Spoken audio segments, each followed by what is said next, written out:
আপনারা দেখছেন একুশে টেলিভিশন।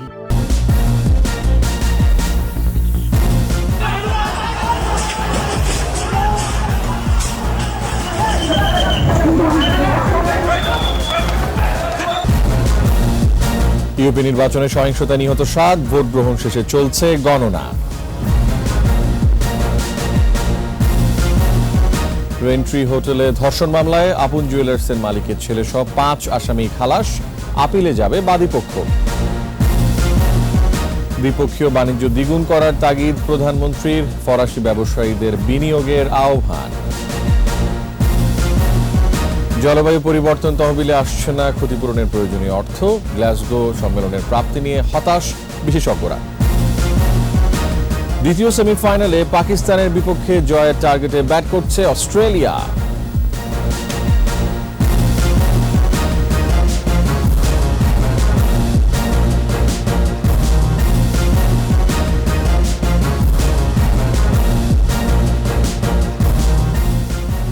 শুনছিলেন ফার্স্ট সিকিউরিটি ইসলামী ব্যাংক লিমিটেড সংবাদ শিরোনাম। আমন্ত্রণ জানাচ্ছি রাত 11টার 21 সংবাদে।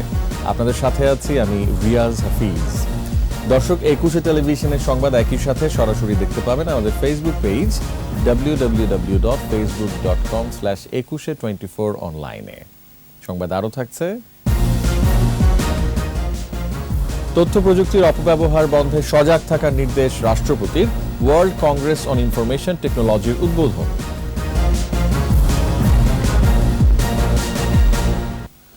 বিচ্ছিন্ন সহিংসতায় 835 ইউনিয়নে ভোট গ্রহণ শেষ হয়েছে। এর আগে বিচ্ছিন্ন সহিংসতায় 4 জেলায় 7 জন নিহত হয়েছেন। এর মধ্যে নরসিংদীতে 3 এবং কুমিল্লা 2, কক্সবাজার ও চট্টগ্রামে 2 জন মারা গেছে, আহত শতাধিক। এদিকে বেশিরভাগ কেন্দ্রে ভোটার উপস্থিতি ছিল চোখে পড়ার মতো। প্রতিনিধিদের সহায়তায় আরও জানাচ্ছেন সমর ইসলাম।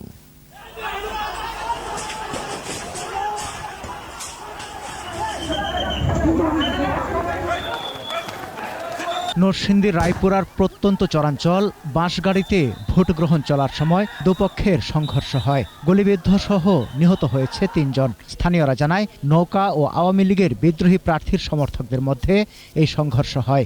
এতে অন্তত 25 জন আহত হয়েছে। ডাক দিছে, ডাক দেওয়ার পরে দরজা খুলছে, দরজা খোলার পরে দইরা গুলি করছে, গুলি করার পরে রক্তক্ষরণ হয়ে মারা গেছে। নির্বাচনী সহিংসতায় কুমিল্লায় মারা গেছে 2 জন। মানিকচরের আসিরাবাদ প্রাথমিক বিদ্যালয় কেন্দ্রে হামলা চালায় বহিরাগতরা।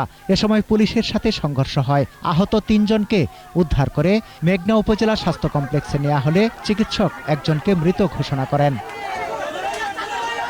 কক্সবাজারে মারা গেছে 1 জন। প্রত্যক্ষদর্শীরা জানায়, খরস্কুল কেন্দ্রে জোর করে সিল মারার চেষ্টা করলে বাধা দেন সদস্য প্রার্থী শেখ কামালের ভাই আক্তারুজ্জামান। এক পর্যায়ে উভয় পক্ষে সংঘর্ষ বাধে। আহত আক্তারুজ্জামানকে চট্টগ্রাম মেডিকেল কলেজ হাসপাতালে নেওয়ার পথে মারা যান। চট্টগ্রামের ফটিকছড়িতে সহিংসতায় মারা গেছে 1 জন। লেলাং 8 নম্বর ওয়ার্ডের গোপালঘাটার আনন্দবাজারে সংঘর্ষ হয়। এতে মারা যান স্থানীয় ব্যবসায়ী মোহাম্মদ শফি। রংপুরের পীরগাছা উপজেলার ছাওলা ইউনিয়নে কাশিয়াবাড়ি উচ্চ বিদ্যালয় কেন্দ্রে জাল ভোট দিতে এসে ধরা পড়ে 2 যুবক। এ সময় পুলিশের সাথে ধাওয়া পাল্টা ধাওয়া হয়। গোপালগঞ্জের কাশিয়ানী উপজেলার রাতুল ইউনিয়ন পরিষদ কেন্দ্রে ভোট কেন্দ্র দখল করা নিয়ে সংঘর্ষ হয়। পরে ভোট গ্রহণ বন্ধ করে দেয় প্রশাসন। শরীয়তপুর সদর উপজেলার তুলাসার ও আঙ্গারিয়া ইউনিয়নের 4টি কেন্দ্রে নির্বাচনী সহিংসতায় অন্তত 30 জন আহত হয়েছে। পঞ্চগড়ের তেঁতুলিয়া উপজেলার বাংলাবান্ধায় কেন্দ্রে হামলা, ব্যালট বাক্স ও পেপার ছিনতাইয়ের অভিযোগে 5 জনকে আটক করা হয়েছে। এছাড়া শেরপুর, নেত্রকোনা, সাতক্ষীরা ও পটুয়াখালী সহ বেশ কয়েকটি স্থানে অগ্নিসংযোগ, ধাওয়া পাল্টা ধাওয়ার ঘটনা ঘটেছে। আটক করা হয়েছে অনেককে। এদিকে ইউনিয়ন পরিষদ নির্বাচনে কেন্দ্রগুলোতে ভোটারদের সরব উপস্থিতি লক্ষ্য করা গেছে। কোনো কোনো কেন্দ্র পুরুষের চেয়ে নারী ভোটারের উপস্থিতি ছিল বেশি। সমর ইসলাম, 21 টেলিভিশন। এদিকে হবিগঞ্জের আজমিরিগঞ্জের জলসুখা ইউনিয়নে ভোট গণনার সময় আওয়ামী লীগ প্রার্থীর সমর্থকদের সাথে বিদ্রোহী প্রার্থীর সমর্থকদের সংঘর্ষে অন্তত 50 জন আহত হয়েছে। এ সময় বেশ কিছু বাড়িঘর ভাঙচুর করা হয়।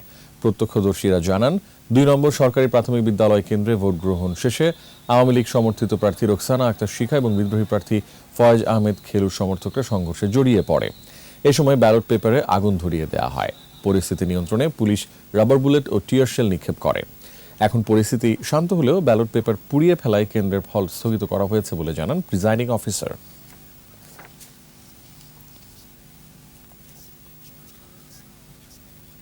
এবার ভিন্ন প্রসঙ্গ।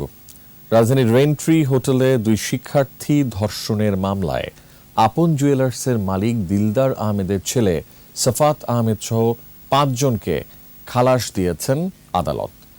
রায়ে বলা হয়েছে ধর্ষণের কোনো আলামত পাওয়া যায়নি। রাসেল খানের রিপোর্ট। 2017 সালের 28 মার্চ রাতে জন্মদিনের অনুষ্ঠানে আমন্ত্রণ জানিয়ে অস্ত্রের মুখে জিম্মি করে একটি বেসরকারি বিশ্ববিদ্যালয়ের 2 ছাত্রীকে ধর্ষণের অভিযোগ ওঠে। মামলা হয় 5 জনের বিরুদ্ধে। বৃহস্পতিবার ঢাকার নারী ও শিশু নির্যাতন দমন ট্রাইব্যুনাল 7-এর বিচারক বেগম কামরুন্নাহারের আদালত আলোচিত এই মামলার রায় ঘোষণা করেন।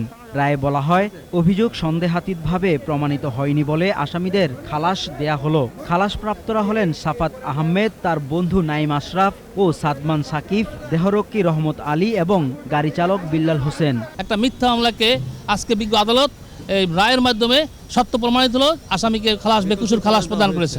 রায়ে সন্তোষ প্রকাশ করেছে আসামি পক্ষ, তবে রায়ের বিরুদ্ধে আপিলে যাবেন বাদী পক্ষ। যে 164 হয়েছে, 164 যে ধর্ষণের কোনো আলামত পাওয়া যায়নি। লেডি ধর্ষিত হলে 72 ঘন্টা পর্যন্তই পাওয়া যায়। এই 72 ঘন্টার পরে যদি কোনো মেডিকেল টেস্টে এটা না আসার সম্ভাবনাই বেশি, যার কারণে 72 ঘন্টা পরে কোনো মামলা না নেওয়ার জন্য সে সুপারিশ করবেন। এই মামলায় একজন সাক্ষী ছিল, সে হলো তার বন্ধু শাহরিয়ার। তাকে এই মামলায় সাক্ষী করা হয়েছিল, কিন্তু দুর্ভাগ্যজনক সত্য তাকে আমরা আদালতে উপস্থাপন করতে পারিনি। আমার বাদীর সাথে আমাদের কথা হয়েছে, বাদীর আত্মীয়স্বজনের কথা হয়েছে, ভিক্টিমের সাথে কথা হয়েছে। ওনারা উচ্চ আদালতে মামলাটা আপিল দায়ের করবেন এবং যা যা প্রয়োজনীয় সেগুলো আমরা কপি। এর আগে অভিযুক্ত সাফাত আহমেদ সহ 5 জনকে কেরানীগঞ্জের কেন্দ্রীয় কারাগার থেকে আদালতে আনা হয়। রাসেল খান, 21 টেলিভিশন, ঢাকা। 2025 সালের মধ্যে দ্বিপক্ষীয় বাণিজ্যের পরিমাণ দ্বিগুণ করার তাগিদ দিয়েছেন প্রধানমন্ত্রী শেখ হাসিনা। ইন্দো প্যাসিফিক অর্থনৈতিক কেন্দ্রগুলোর কৌশলগত অবস্থানে থাকা বাংলাদেশে ফরাসি ব্যবসায়ীদের বাংলাদেশে বিনিয়োগের আহ্বান জানিয়েছেন প্রধানমন্ত্রী। আকবর হোসেন সুমনের রিপোর্ট। রাষ্ট্রীয় সফরে ফ্রান্সে অবস্থানরত বাংলাদেশের প্রধানমন্ত্রী শেখ হাসিনা বৈঠক করেছেন দেশটির এমইডিএফ ইন্টারন্যাশনালের ব্যবসায়ী নেতাদের সঙ্গে।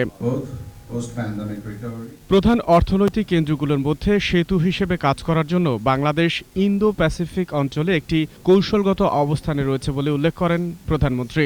We must aim to double the volume of bilateral trade by 2025.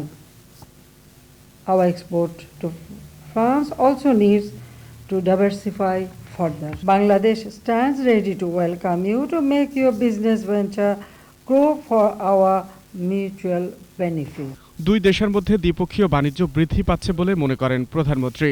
উচ্চ মুনাফার সম্ভাবনার আশ্বাস দিয়ে ফরাসি ব্যবসায়ীদের বাংলাদেশে বিনিয়োগের আহ্বান জানান সরকার প্রধান। I invite French investors to witness firsthand the investment opportunities in Bangladesh. During yesterday's talks with President Macron and also with Prime Minister, we have agreed to take our bilateral relations to new heights. This should be reflected in our economic partnership as well.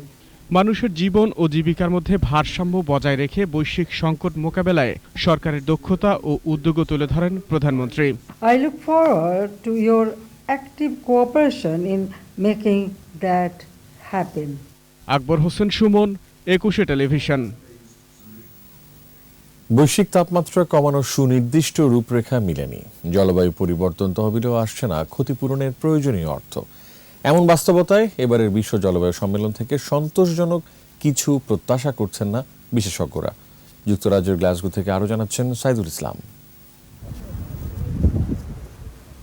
বৈশ্বিক তাপমাত্রা বৃদ্ধি 1.5 degree সেলসিয়াসের মধ্যে সীমাবদ্ধ রাখার চুক্তি হয় Paris সম্মেলনে, কিন্তু এতদিন কাজের কাজ কিছুই হয়নি।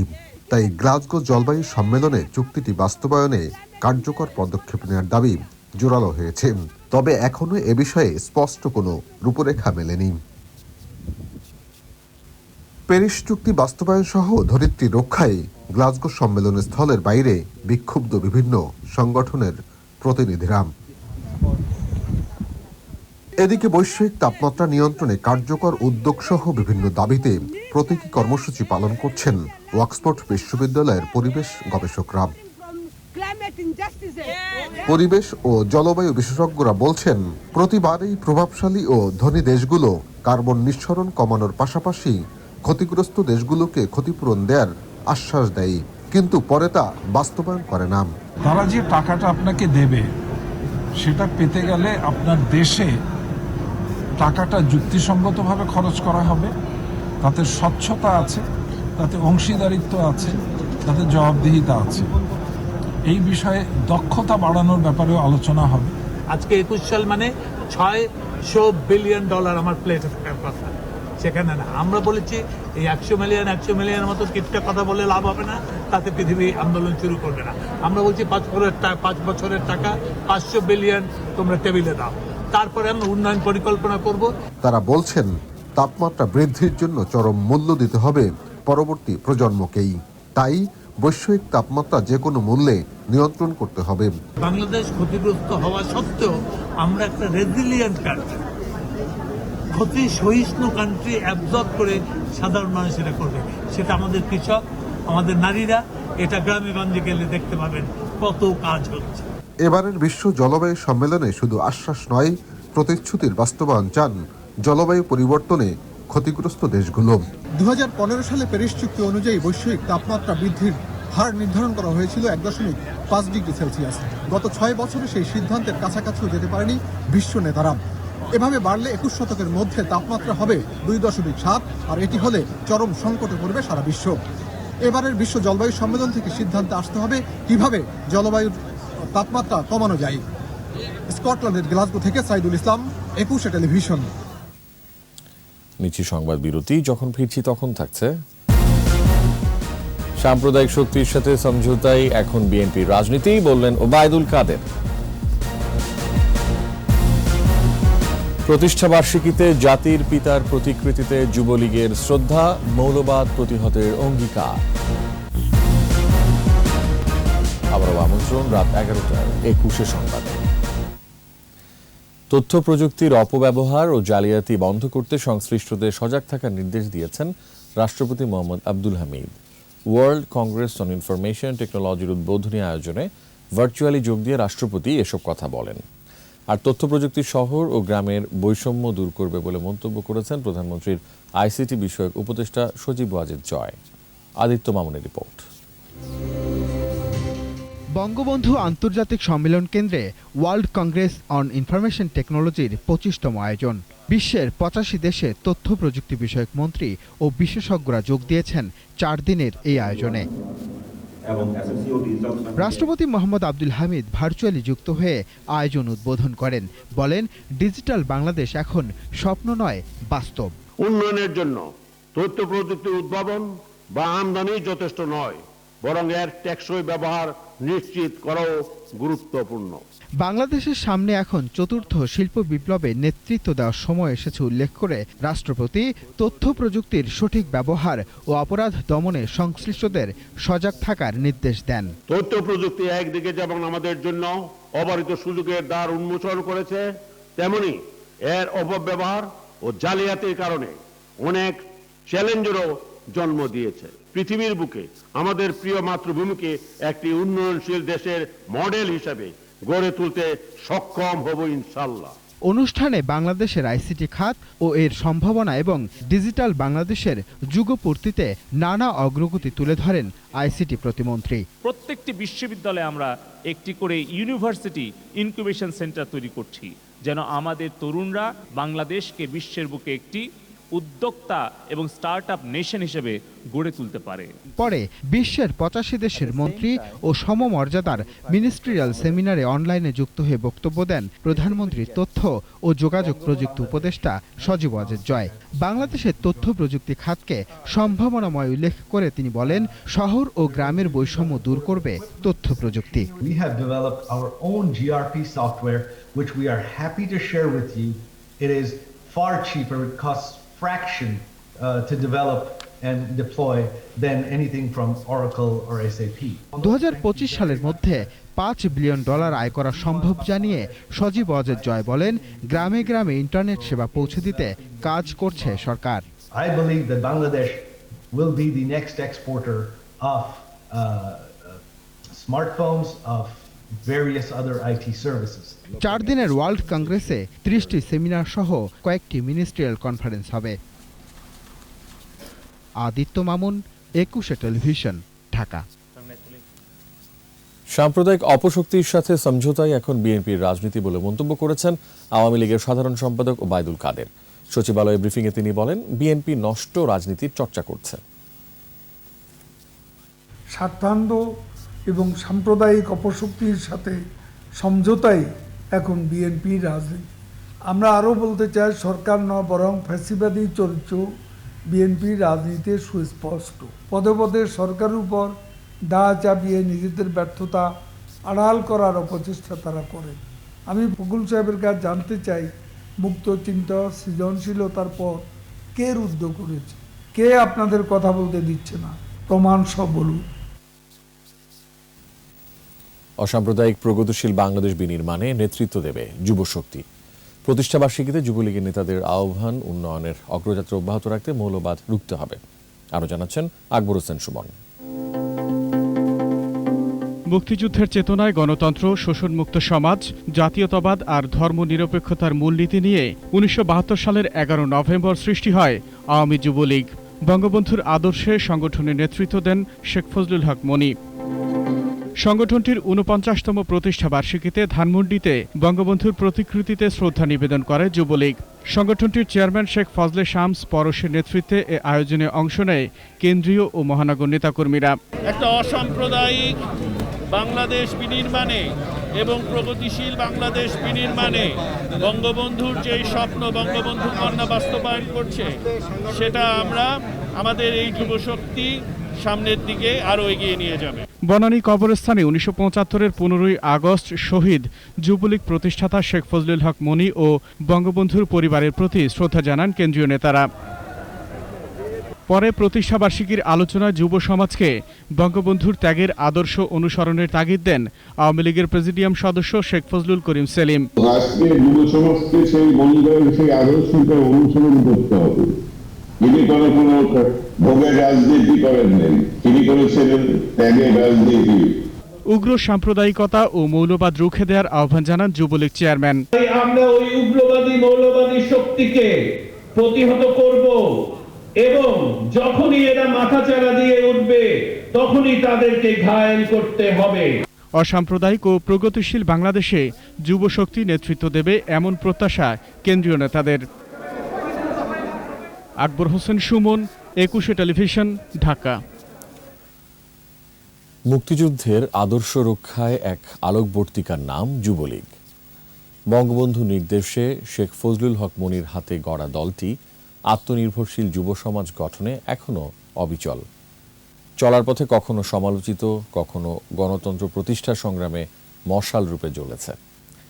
49 বছর পর শেখ মনির ছেলে শেখ ফজলে শামস পরশের হাতে এসেছে দায়িত্ব। স্বপ্নচারী পিতার আদর্শ রক্ষার প্রত্যয় জানিয়েছেন পুত্র শেখ পরশ। সাহস আর সংগ্রামের দলটির বাকি ইতিহাস শুনুন মাহমুদ হাসানের কাছে। 1972 সালের 11 নভেম্বর স্বাধীন বাংলাদেশের স্থপতি বঙ্গবন্ধু শেখ মুজিবুর রহমানের নির্দেশে গঠন হয় যুবলীগ। শুরু থেকেই শেখ ফজলুল হক মনি ছিলেন সংগঠনটির অন্যতম কাণ্ডারি। মুক্তিযুদ্ধের চেতনা ধারণ করে গণতন্ত্র, শোষণমুক্ত সমাজ, জাতীয়তাবাদ আর ধর্মনিরপেক্ষতা এই 4 মূলনীতি বুকে ধারণ করে পথ চলা শুরু করে যুবলীগ। বেকারত্ব দূরীকরণ, গরিবের পাশে দাঁড়ানো, সময়োপযোগী শিক্ষা আর অসাম্প্রদায়িক বাংলাদেশ গড়ে তোলার সংগ্রামে বরাবরই মাঠে থেকেছে দলটি। আত্মনির্ভরশীল অর্থনীতির ভিত করতে দেশে বিদেশে এখনও সোচ্চার কণ্ঠ যুবলীগের নেতারা। 1974 সালে প্রথম কংগ্রেসে সংগঠনটির চেয়ারম্যান হন শেখ ফজলুল হক মনি। 78-এ আমির হোসেন আমু, 86-তে মোস্তফা মহসিন মন্টু, 94-এ চতুর্থ কংগ্রেসে শেখ ফজলুল করিম সেলিম, 2003 সালে জাহাঙ্গীর কবির নানক এবং 2012 সালে ষষ্ঠ কংগ্রেসে ওমর ফারুক চৌধুরী সংগঠনটির চেয়ারম্যানের দায়িত্ব পালন করেন। ষষ্ঠ কংগ্রেসে দায়িত্বপ্রাপ্ত কিছু নেতার কারণে দলটি চরমভাবে সমালোচিত হয়, জড়িয়ে পড়েন বহুমুখী অপরাধমূলক কর্মকাণ্ডে।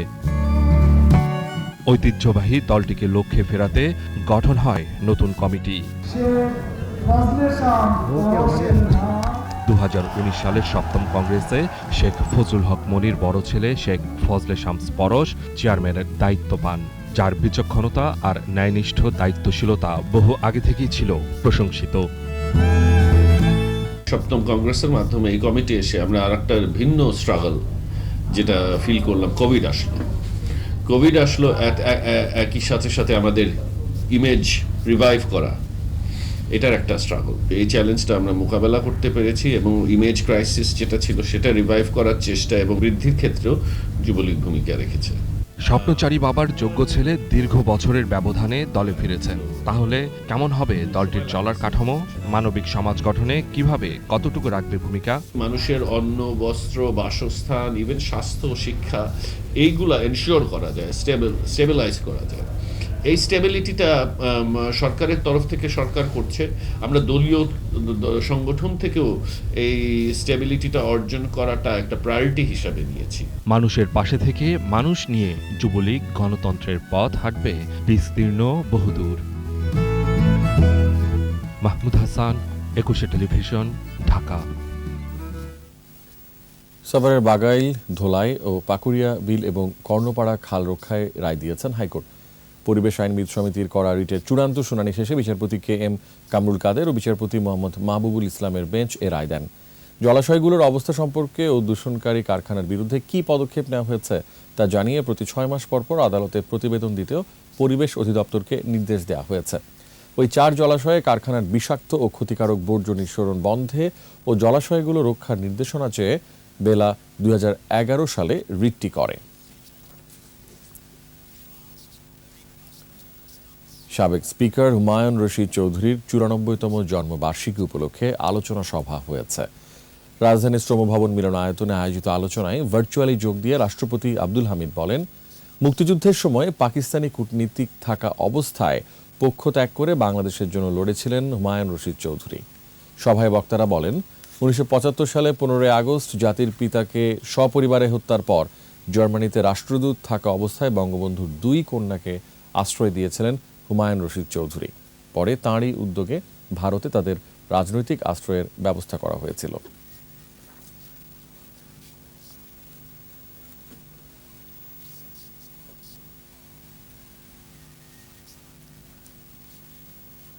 এবার আমাদের বিশেষ আয়োজন আমার বাংলা।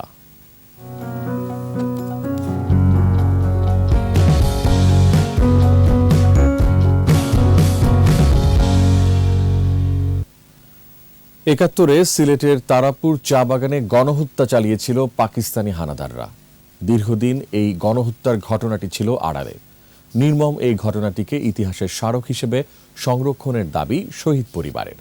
সিলেট বিভাগীয় প্রতিনিধি ওয়েস খসরুর রিপোর্ট জানাচ্ছেন সমর ইসলাম। সিলেট শহর লাগোয়া তারাপুর চা বাগান।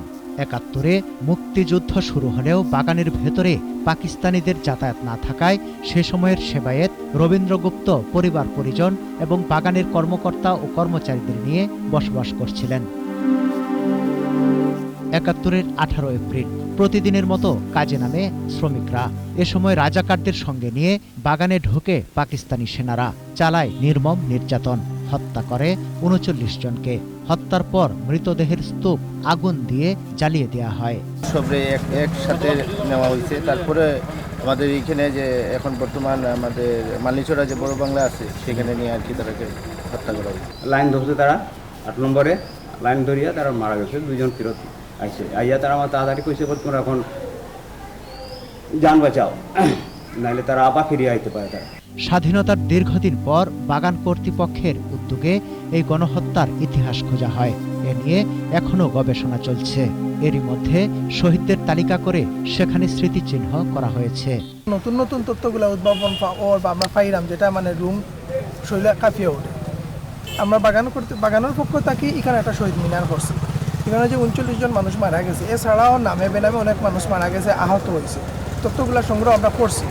এই গণহত্যাকে রাষ্ট্রীয় স্বীকৃতি দিয়ে শহীদদের স্মৃতি সংরক্ষণের দাবি সংশ্লিষ্টদের। এই বাগানের গণহত্যাটা সরকারিভাবে স্বীকৃত হয় নাই।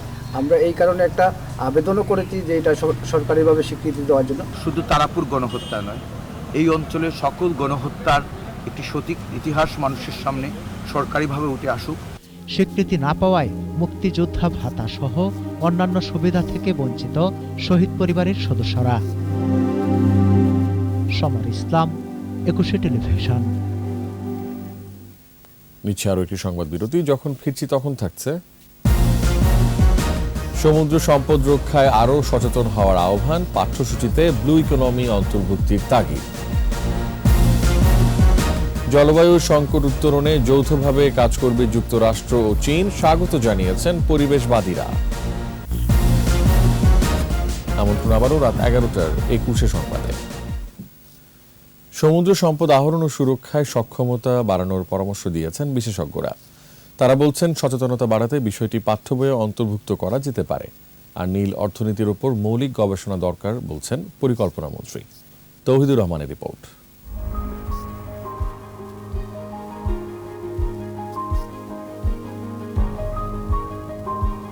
বঙ্গোপসাগরের বিশাল নীলাঞ্চল বাংলাদেশের দখলে। এতে লুকিয়ে আছে তেল, গ্যাস সহ নানা খনিজ সম্পদ। ইলিশ সহ বহু প্রজাতির মৎস্য সম্পদ এই নীল উপসাগরে। আছে নানা প্রজাতির উদ্ভিদ। কিন্তু সুষ্ঠু পরিকল্পনার অভাব এবং অসচেতনতার কারণে অনেক সম্পদ নষ্ট হচ্ছে। গতি আসছে না তেল গ্যাস অনুসন্ধান ও উত্তোলন কাজে। এত ছোট্ট ল্যান্ডে এত বেশি পরিমাণ টাইগার পৃথিবীর কোথাও নাই। সেটা হচ্ছে একমাত্র সুন্দরবনে।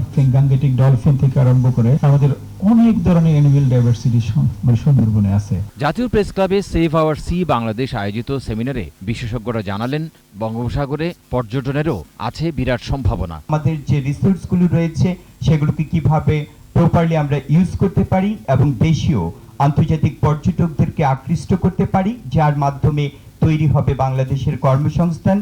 কিন্তু সমুদ্র অর্থনীতি বিকাশে এখন পর্যন্ত দৃশ্যমান বড় অগ্রগতি নেই। এক্সপেকটেশন অনুযায়ী আমরা কিছু মনে হয় আমরা পাচ্ছি না।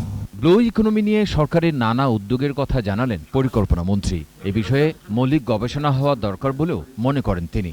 আমার মনে মাঝে মাঝে প্রশ্ন জাগতো যে সুন্দরবনটা নোয়াখালী পর্যন্ত গিয়েই কেন শেষ হয়ে গেল, আর কেন ওদিকে কক্সবাজারের মতো নাই? অতীতে ছিল, খেয়ে খেয়ে খেয়ে খেয়ে এটাকে শেষ করা হয়ে গেছে। সেটার জন্য দোষ দিয়ে লাভ নেই, প্রয়োজনেই খেয়েছে, এখনো খাচ্ছি। সমুদ্র সম্পদের সর্বোচ্চ ব্যবহারের মাধ্যমে বাংলাদেশের অর্থনীতি আরও বিকশিত হতে পারে বলে বলছেন বিশ্লেষকরা। তৌহিদুর রহমান, 21 টেলিভিশন, ঢাকা। নানা আয়োজনে পালিত হলো আন্তর্জাতিক অ্যাকাউন্টিং ডে। এ উপলক্ষে রাজধানীর কারওয়ান বাজারে সিএ ভবন থেকে একটি শোভাযাত্রা বের করা হয়। দক্ষিণ এশীয় দেশগুলোর পেশাদার অ্যাকাউন্টেন্সি প্রতিষ্ঠান নিয়ে গঠিত সাউথ এশিয়ান ফেডারেশন অফ অ্যাকাউন্টেন্টসের পক্ষ থেকে নানা আয়োজনে দিবসটি পালন করা হয়েছে।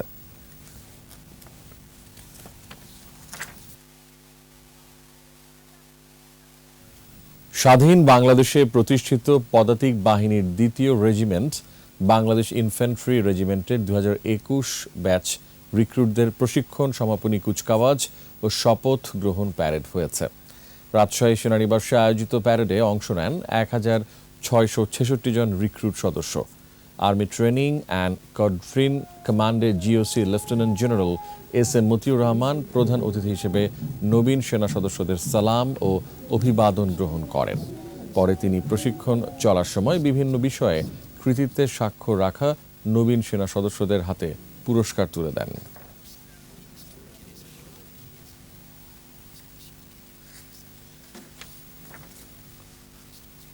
এবার SIBL ব্যবসা বাণিজ্যের খবর।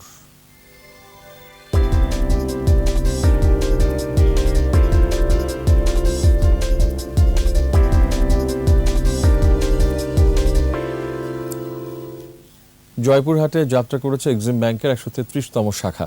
উদ্বোধন করেন ব্যাংকের ব্যবস্থাপনা পরিচালক ও প্রধান নির্বাহী ডক্টর মোহাম্মদ হায়দার আলী মিয়া। বলেন, করোনা পরিস্থিতির মধ্যেও অগ্রগতির ধারা ক্ষুণ্ণ রেখেছে এক্সিম ব্যাংক। অনুষ্ঠানে সভাপতিত্ব করেন ব্যাংকের উপব্যবস্থাপনা পরিচালক শেখ বশিরুল ইসলাম। বিশেষ অতিথি ছিলেন নাসা গ্রুপের পরিচালক শহীদুল ইসলাম মিঠু, জয়পুরহাট জেলা পরিষদের চেয়ারম্যান আরিফুর রহমান রকেট সহ আরও অনেকে।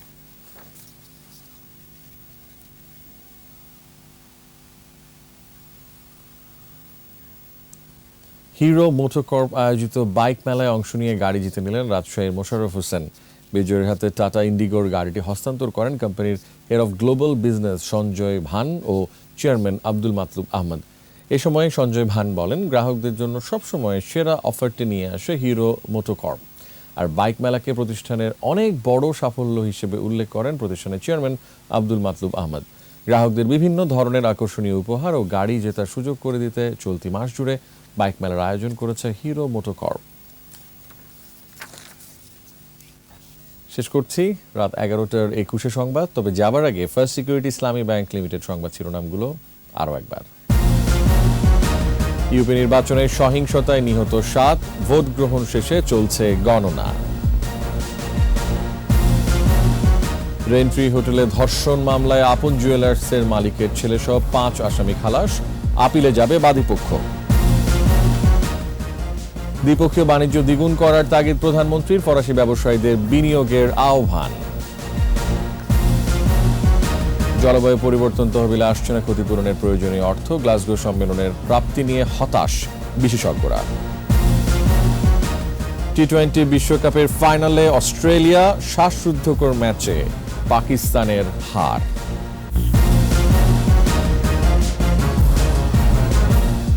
সর্বশেষ খবর জানতে ডায়াল করুন 2021 নম্বরে আর ভিজিট করুন 21-tv.com ওয়েবসাইটে। এছাড়া ফেসবুকে লগ ইন করতে পারেন facebook.com/2124 অনলাইনে। আমাদের পরবর্তী সংবাদ রাত 1টায় দেখার আমন্ত্রণ রইল। দর্শক, স্বাস্থ্যবিধি মেনে চলুন, সুস্থ থাকুন, 21 সংবাদ দেখুন, সঙ্গে থাকুন।